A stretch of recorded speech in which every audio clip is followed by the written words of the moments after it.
సిగ్గుపరుస్తాడా? మన నమ్మికను ఆయన సిగ్గుపరిచే దేవుడు కాదు. మన విశ్వాసాన్ని సిగ్గుపరిచే దేవుడు కాదు.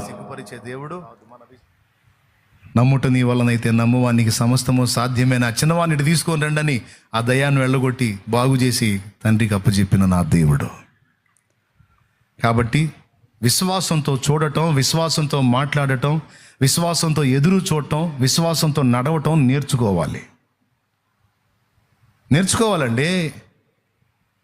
ఊహలు ఊహించుకో అని కొంతమంది పగటి కలలుగాను జరుగుతాయి పాపం అని వెటకారాలు చేస్తారు. వాడు పగటి కళ్ళు అనుకొని ఊహలు అనుకొని నీదైతే నీది విశ్వాసయాత్ర నా దేవుడు నెరవేరుస్తాడు. నా దేవుడు కార్యాలు చేస్తాడు. ఆయన యందు నువ్వు పెట్టుకున్నటువంటి ఊహలకు